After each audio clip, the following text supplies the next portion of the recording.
Dog'istonlik deganda ko'p odamga vahima bo'ladi. Men Dubayda yurganimda Dog'istonlik bilan ham, checheni bilan ham hammasi bilan ishlab ko'rganman. Menga farqi yo'q. Kim bo'lishidan qat'iy nazar, men bilan raqib bo'ldimi, inshaalloh hammasiga tayyorman har doim.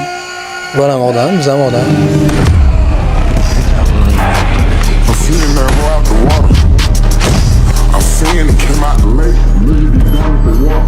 Assalomu alaykum, Mangu MMA ligasining muxlislari. Biz YouTube kanalimizda birinchi bugun podkast. Bugun biz ligamizni birinchi turnirini asosiy qahramoni Xotambek Boynazarov bilan suhbatlashamiz. Assalomu alaykum, Xotambek. Assalomu alaykum. Xush kelibsiz. Muxlislarda bir nechta savollar bor. O'sha qiziqtirgan savollarni bugun qisqacha ularga yetkazib berishimiz kerak bo'ladi.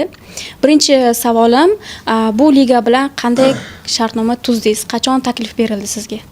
Bu liga bilan shartnoma tuzishimiz sababchilar, trenerlarim, menejerlarim.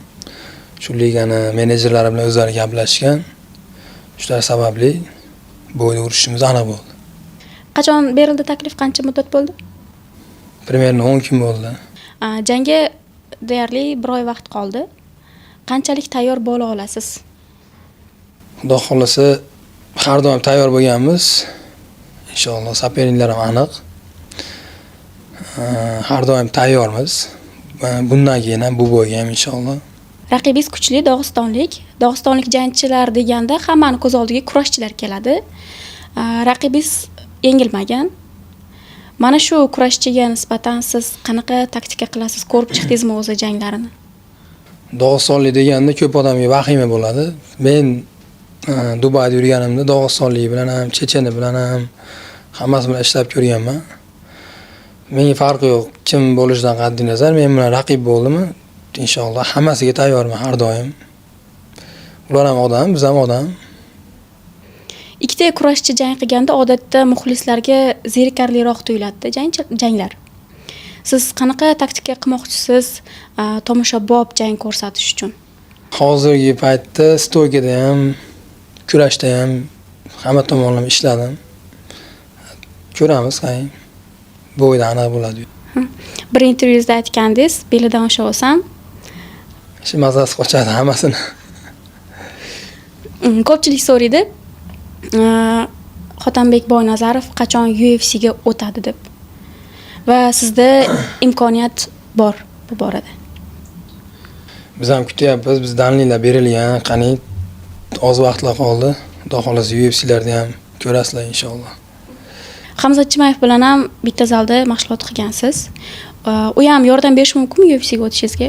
Yordam beradi. Men tayyor bo'lishim kerak. Hozir tayyorlanyapmiz, o'zimiz ustimizda ishlayapmiz. Xudo xolasa umran ham tez orada ko'rishamiz. UFC ga qanaqadir dokumentlaringiz ketganmi yoki viza ishlari boshlaganmisiz Amerikaga borib olish uchun? Amerikaga viza boshladik. Xudo xolasa oz qoldi, pasportga kirib chiqamiz. Ustozlarim Husan akam gaplashgan UFC menejerlari bilan meni dalilalarim berilgan. Ular javobini kutamiz. Xudo xolasa bu yerda yaxshi o'tkazib olaylik. Shundan keyin yangiliklar bo'ladi. Ko'p ligalarda jang qilgansiz. Mangu ligasini birinchi turnirida asosiy jang sizniki.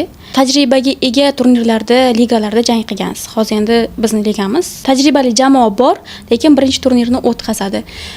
Va O'zbekistonda ancha bo'ldi jang qilmaganingizga. To'g'ri, Toshkentda, Andijonda jang qildingiz. Qanday ikkilanishlar bo'lmadi? Masalan, yangi liga qanaqa bo'ladi? Muxlislar qanaqa qabul qiladi? Qanaqa raqib beriladi degan savollar, ikkilanishlar bo'lmadimi o'zingizda? Yo'q, unaqa narsa bo'lgan yo'q. Hamma ligada chiqib setkanizda urishamiz. Bunda ham shunday bo'ladi. Hozir рабочий вес deyiladi. Qancha рабочий весинgiz? Рабочий vesim hozir 90. 90. Shunda 10 kilo ves tashlashingiz kerak. 10 kilo qaytaraman. Mangu ligasi bilan nechta jangga kontrakt qilgansiz? Yana keyin ishlash niyatlari bormi? Hozir bitta bo'yga kontrakt qildik. Bo'yda o'tkazaylik. Undan keyin aniq bo'ladi. Agar bu yoqda bo'yin bo'lmaydigan bo'lsa, yana nasib bo'lsa urishamiz. Milliy liga, milliy brend.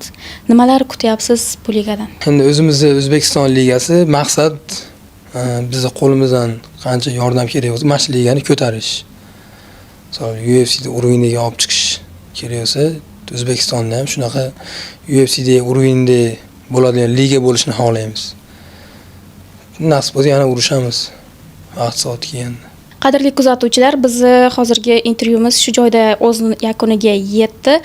Biz keyinchalik Hotanbek Boynazarov bilan alohida katta masshtabdagi ko'rsatuvni e'tiboringizga havola qilamiz.